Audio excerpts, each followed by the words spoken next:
నూలు నూలులో శతాబ్దాల గౌరవం, పట్టు పరంపరకు ప్రతీక, సంప్రదాయానికి శాశ్వత చిరునామా సఖీ. నమస్తే, వెల్కమ్ టు సుమన్ టీవీ. నేను పద్మిని. ప్రస్తుతంతో పాటు ప్రముఖ ఆధ్యాత్మికవేత్త, దత్త ఉపాసకురాలు, శ్రీపాద శ్రీవల్లభ దత్తపీఠం వ్యవస్థాపకురాలు శ్రీమతి లతా దత్త గారు మనతో పాటు ఉన్నారు. మాట్లాడదాం. అక్క నమస్తే. అక్క నమస్తేరా. అక్క, చైత్ర బహుళపక్ష అష్టమి వచ్చేస్తోంది. రేపు 10వ తారీఖు శుక్రవారం అష్టమి. అష్టమిని మరి ఎలా చేసుకోవచ్చు? కాళాష్టమిగా చూస్తారా, లేకపోతే మన దత్త భక్తులు ఎలా ఆ అష్టమిని వినియోగించుకోవచ్చు? అష్టమి తిథి అంటేనే దత్తుడికి చాలా ఇష్టమేమో. దత్తుడికి అమ్మవారికి ఇద్దరికి అనగా లక్ష్మిని పూజించేది అష్టమి తిథి. మనకి లక్ష్మీదేవి అనుగ్రహం కావాలంటే ఖచ్చితంగా అష్టమి తిథి పూజించాలి. అది ఈసారి శుక్రవారంతో కూడి వస్తోంది. అద్భుతం. అసలు చాలా శుక్రవారం అంటే మహాలక్ష్మి మన అదృష్టం నిజంగా. మరి ఎట్లా పీఠంలో ఏమేమి కార్యక్రమాలు ఉన్నాయి, మేమైతే ఏం చేసుకోవచ్చు ఆ రోజున, ఇవన్నీ ఒకసారి చెప్తారా? ప్రతి అష్టమికి కూడా మన పీఠంలో చాలా విశేషంగా అనగాష్టమి వ్రతం అనేది మనం జరుపుకుంటూ ఉంటాం పద్మిని. ఈ అనగాష్టమి వ్రతం ముఖ్యంగా పెళ్లి కావాల్సిన అబ్బాయిలు గాని అమ్మాయిలు గాని ఆచరించవచ్చు. ఓకే. మాకు వివాహ సంబంధాలు కుదరట్లేదు అనుకునే వాళ్ళందరూ కూడా ఈ అనగాష్టమి వ్రతం ఆచరించడం వల్ల వాళ్ళల్లో ఆకర్షణ పెరుగుతుంది. ఆకర్షణతో పాటు పెళ్లి సంబంధాలు కూడా వస్తాయి. అంటే ఒక్కసారి చేస్తే కాదు, దీని యొక్క ప్రాసెస్ గా అనగాష్టమి వ్రతం అనేది చాలా పురాతనమైనది. ఇది దేవతలు సైతం ఆచరించినటువంటి వ్రతము. ఇక్కడ అనగాస్వామి అనగాలక్ష్మిని మనం పూజిస్తాము కాబట్టి సాక్షాత్తు ఆ 3 శక్తులు, ఈ 3 శక్తులు, 6 శక్తులు కలిసిన శక్తివంతమైన వ్రతమే అనగాష్టమి వ్రతం. అనగా అంటే పాపము లేనిది, అసలు పాపము తాకనిది అన్నమాట.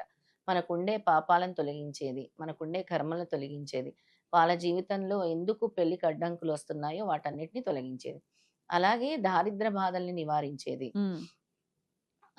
అలాగే మనం కోరిన కోరికలు నెరవేర్చేది కూడా ఈ అనగాష్టమి వ్రతము.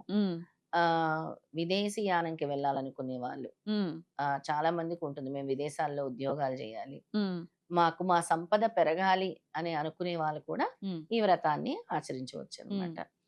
ఆ రోజు అనగా స్వామి అనగా లక్ష్మి అష్టోత్తరాలతో మీ ఇంట్లో కూడా మీరు పూజ చేసుకోవచ్చు. నేను ఎప్పుడూ చెప్తూ ఉంటాను, కుంకుమతో అమ్మవారికి చేయండి అర్చన, స్వామికి పసుపుతో చేయండి, గురువు కాబట్టి గురువు అనుగ్రహం పెరుగుతుంది.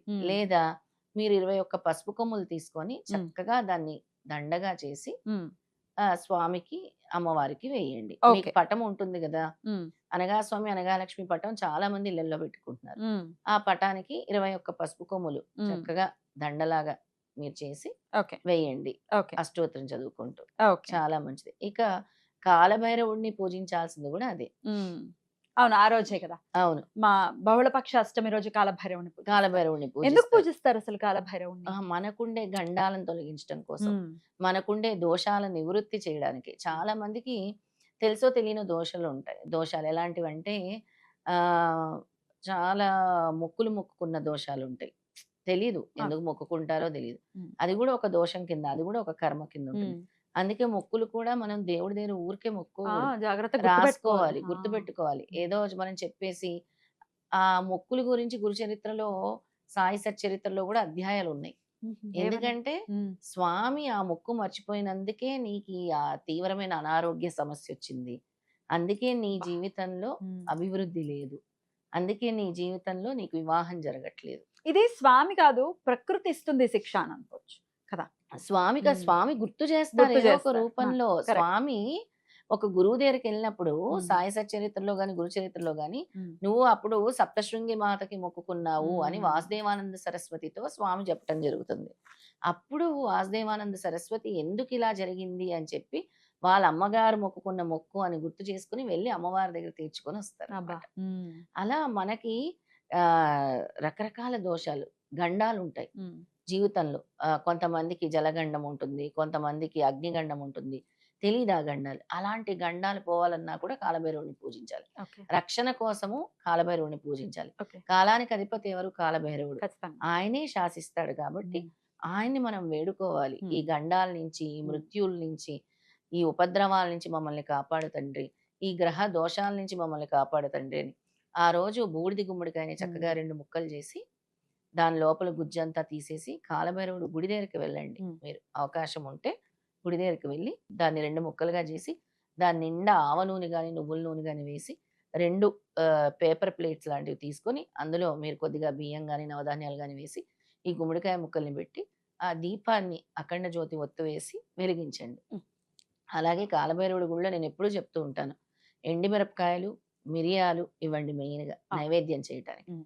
అవి ఇవ్వటం వల్ల మీకుండే హ్మ్. నరదృష్టి, హ్మ్. శత్రుబాధ, మీకుండే ఎటువంటి ఎనర్జీస్ గాని, ఈ దుష్టగ్రహ పీడ గూడా తొలగుతుంది. ఓకే.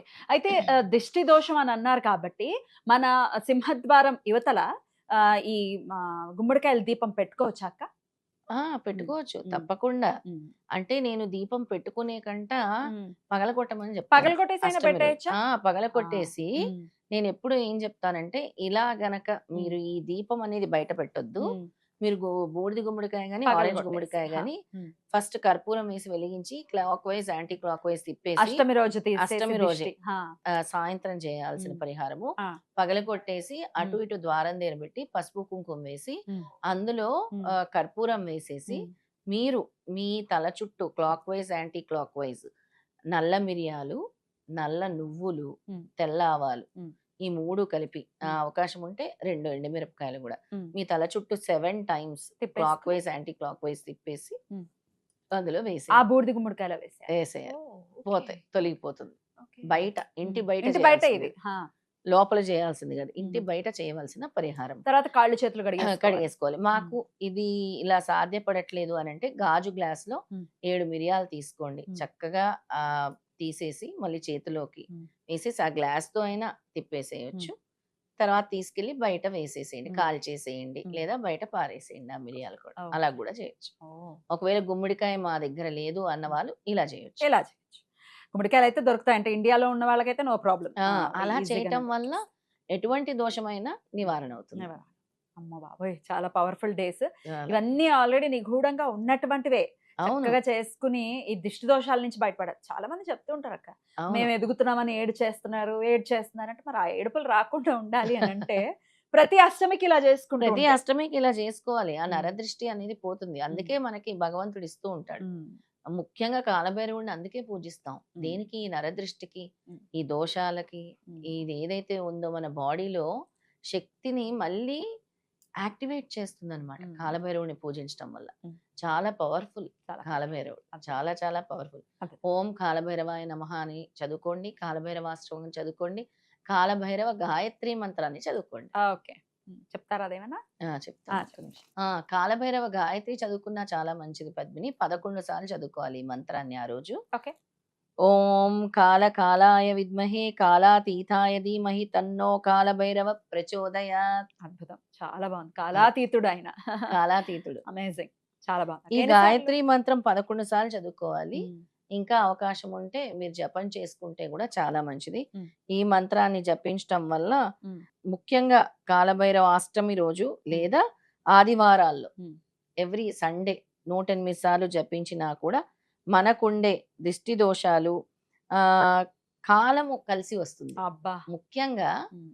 మన కాలం కలిసి రావట్లేదు ఆ! అంటారు. ఆ! ఆ కాలం అనేది కలిసి వస్తుంది. కాలం కలిసొస్తుంది. అద్భుతం అక్క. చాలా చాలా వివరంగా, చాలా విశేషంగా మాకు తెలియజేశారు. కృతజ్ఞతలక్క. నమస్తే. నమస్తే. జై శ్రీరామ్. జై శ్రీరామ్.